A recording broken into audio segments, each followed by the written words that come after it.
everyone. Welcome to this series, Understanding People, brought to you by getAbstract. My name is Kirsten Muller-Doberman, and I am your host. So if you've been watching throughout this series, we are looking at different types of interpersonal communication, exploring why we seem to misunderstand each other, and of course, bring in authors and experts to try to help us learn how to connect with each other better. In this episode, we're going to take a look at how to understand and leverage brain science for better performance and productivity, whether in the physical office or working from home. And my guest today is Friederike Fabritius. She is a neuroscientist, a keynote speaker, and award-winning author. She was trained at the Max Planck Institute for Brain Research and works with executives of Fortune 500 companies across the globe to transform how they think, innovate, and navigate change.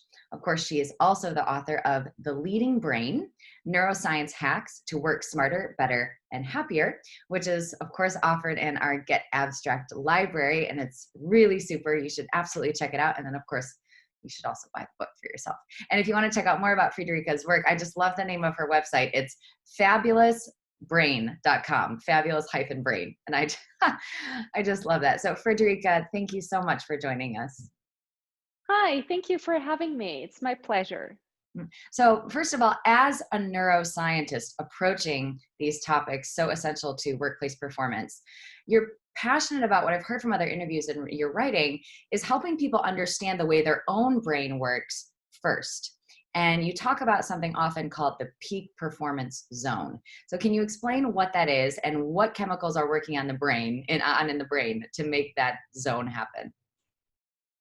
Well, have you ever experienced that moment when you lose the concept of time, you're fully present here and now, and you absolutely love what you do? You know, that's a peak performance zone. That's when we can be up to 5 times more productive. Think about it. If you're in the right zone, neurochemically speaking, you can just work Monday and take the rest of the week off because we can be up to 5 times more productive. And it all comes down to the right cocktail of neurochemicals in your brain.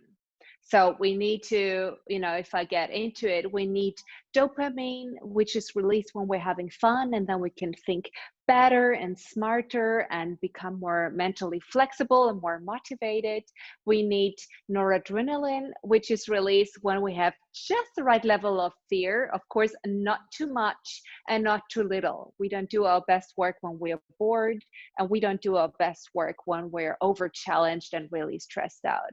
And last but not least, we need to be fully focused, because that's when the brain releases a substance called acetylcholine. And when all 3 of them come together in your brain, that's when you reach your peak performance zone. Okay, so dopamine, adrenaline, and acetylcholine. Exactly. Dopamine, noradrenaline, and acetylcholine. And basically, they are released when we have fun, fear, and focus. Okay. That's easier to remember, The 3 F's, fun, fear, and focus. So obviously that's incredibly relevant for understanding ourselves, but you work a lot with leaders. And I'd like for you to explain, how does a leader then apply that knowledge? Like, okay, I know what chemicals, that need to work here and what I need to create. How do they apply that to understanding others and building a good team? Okay, so everybody needs fun, fear, and focus to perform at their best. But what we also need to understand that that's highly individual. What you need to have fun might be completely different from what I need to have fun. For example, my husband is having fun when working on his cars, and I find that extremely boring. I would never have fun. You would have to pay me to spend my time doing that. So the same applies in the workplace. Some people writing and putting their feelings into words. So it's highly individual where we have our strength. So we need to have a strength-based approach so that you on a personal level can reach fun. And fear also is highly individual. Some people are stressed out very easily and others are not as easily, and there's no judgment here. It's not that one person, the flexible one, is the high performer and the other one is the low performer. We need to understand that some people require a lot of stress and change in order to do their best work, and some people need less, but they perform just as well. You need to lower stress levels for some people, and you need to increase stress levels for others. And with focus, of course, it depends on whether you're an introvert or an extrovert. I'm an introvert, so I love working by myself. I don't miss a thing. I can just sit there with my headphone and work, and I don't feel like I'm missing out on anything. Well, for an extrovert, the busy office might actually increasing their productivity. Yeah. Which actually leads me to then a question that I'd love neuroscientists insight into, and I'm sure a lot of people as well, because as leaders face potentially going back into the office, or this mix of people coming in shifts, just what office life looks like in light of the pandemic. You've talked a lot about and cited research on the kind of way we should design an office space. And I'm going to move to then the work from home hacks. But first of all, looking at the office, how does a leader then say, I'm got to do this differently to maybe hack into those brain chemicals, as you mentioned, and kind of spur communication and collaboration in the right way post-pandemic, or once we get to post-pandemic, right? Let's be real, we're obviously not there yet, but in this weird transition that we all find ourselves in. First of all, I would like to get rid of open office plans because, they destroy productivity and collaboration. It has been shown that in a recent Harvard Business Review study that when they installed an open office space, collaboration actually decreased. So people communicated more via email and less, directly. It's because we all need our space. I mean, now with physical and social distancing, of course, we've been forced to, to keep space between us, but it's actually quite natural to not have people right next to us when we do our best thinking, because it's highly distracting when you can not even hear yourself think because around you other people are talking on the phone. So I think one thing is to give people more individual space so they can actually think. Another thing I think that's going to happen is that people are probably going to want to work from home more. So the office will be more a space for collaboration, for meetings, for, coming together to discuss ideas, and less about getting your stuff done, because we have all learned now that we can do that almost anywhere, anytime. Yeah, exactly. Just like we're doing. Yeah, exactly. Yeah, and that is a really wonderful part of working virtually, is that we are able to connect with people all over the globe and make that information and those resources available, and find we can, in fact, collaborate over video. But that leads me to want to ask about some hacks for working from home, both in setting up your personal space, but then also how to communicate well. Because I would imagine that, especially for a leader trying to read their team's level of fun, fear, or focus, is much more challenging when you just have a screen or you're not bumping into them in a hallway or grabbing coffee on a break. It's very challenging. It's very challenging. So of course, you need to find a way to connect to people and ask them more informally, how are you doing? Not only always in these big meetings, but also on one-on-ones. I do find that it's really hard to build trust virtually. Yeah. If you think about it, when you meet in person, oxytocin is released, which is a neurochemical which helps us to bond and to trust each other. It's released when a baby is born, when two people fall in love, and even in the office when people meet. So it's hard to gauge somebody's feelings without actually meeting. I think that's a big challenge. At the same time, I think if if you're a good leader, you will find ways to communicate even virtually. And it doesn't, and I think it's important to understand that this does not mean that you have to be in video calls all day long, because many people are so tired of that, and you're exhausted at the end of the day of just going from one meeting to the next and to the next. So I even say you should allow people to turn their video off, because it's not healthy and normal to be like on the spot like this all day long. It's like Big Brother is watching you. You cannot never kind of tune out the meeting for a moment as you would do in any normal meeting, because you're like always in the spotlight, and that stresses people. So I would rather say, make sure to ask people individual how you can support them, what you need to do your best work. Find common ground by installing some meetings where you all meet, but don't force people to be on camera all day long. Yes, especially, if they didn't sign up for that or major in that in college. It's very important. Yeah. Yeah. So what advice would you offer then for individuals who do find themselves now working from home? You talk a lot about building good habits and lots of other tips and tricks in the book. And of course, if people want to read all of them, they should read the book.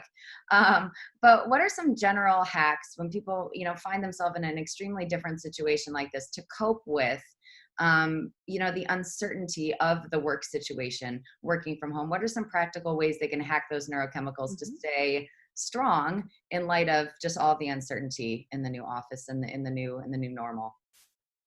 Well, it's interesting to look at recent data.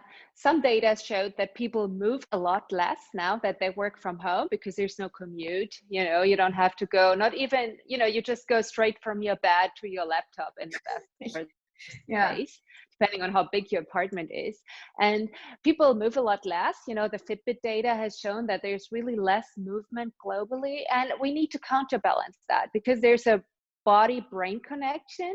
So when we move our body, our brain gets dopamine so we can think better. Our brain gets brain derived neurotrophic growth factor, which helps us to learn better. We get more oxygen to our brain. We have better blood circulation. So we get better ideas and better thinking. So I think it's really essential to make sure you move enough despite not having to leave your house. So you can either, for example, take a walk early in the morning, which is also good to get your sunlight to your brain, because we shouldn't underestimate that sunlight is important for us and our brain to get some daylight every day. We should Some people I know have a routine where they work for 45 minutes and then they lift weights for 5 minutes.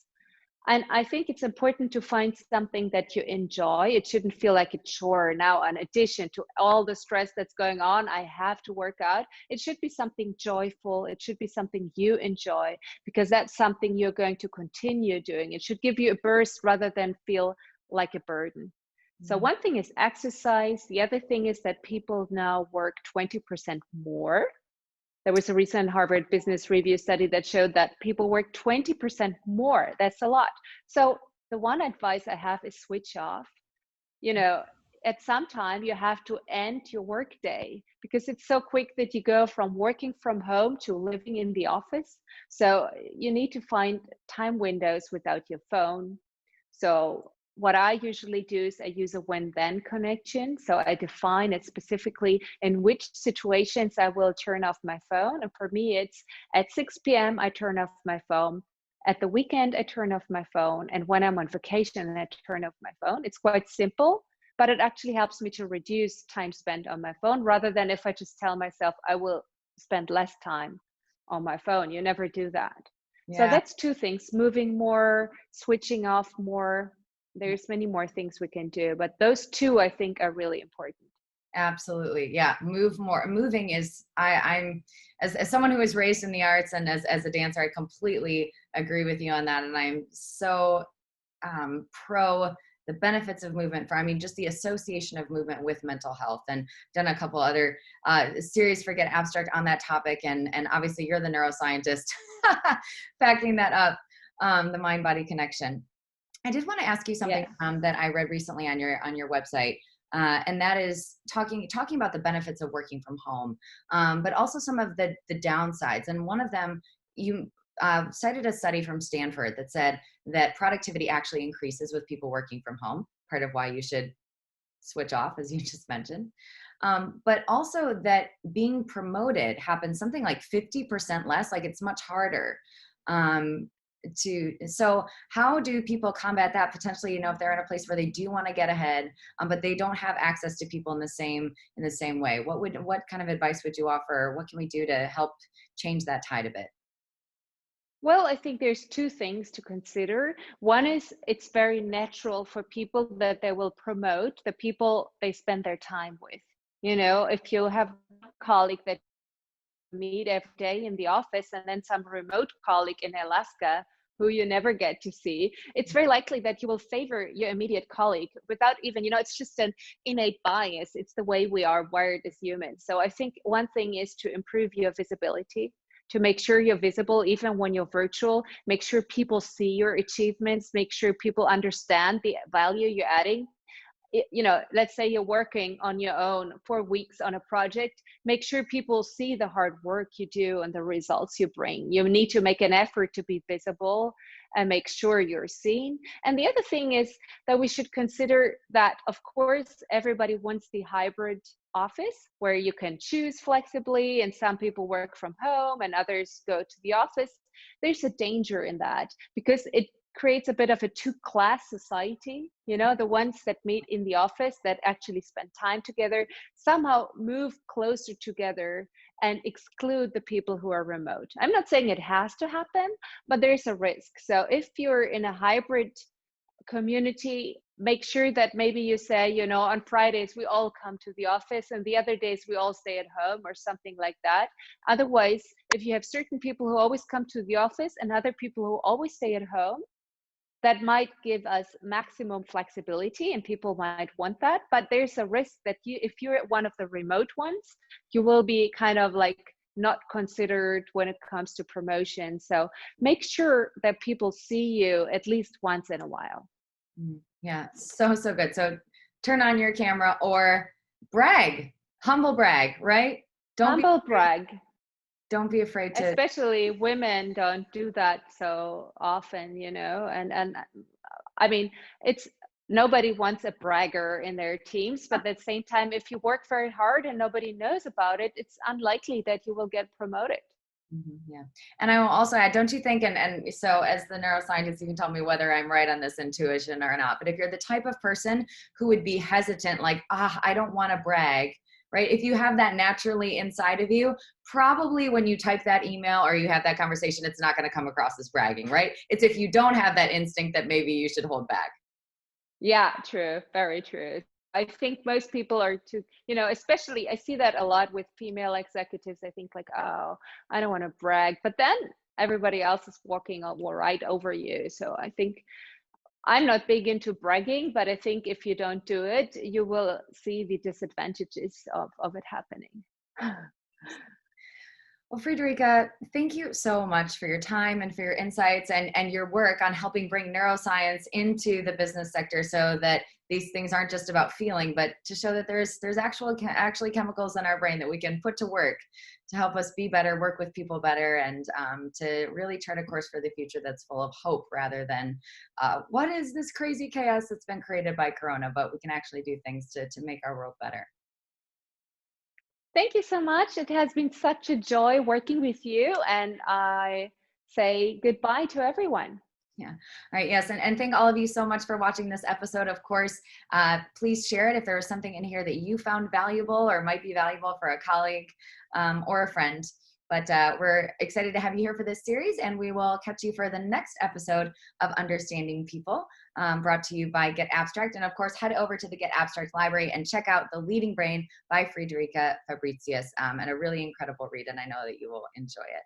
So thank all of you so much. Have a wonderful rest of your day, and we'll see you soon. Bye.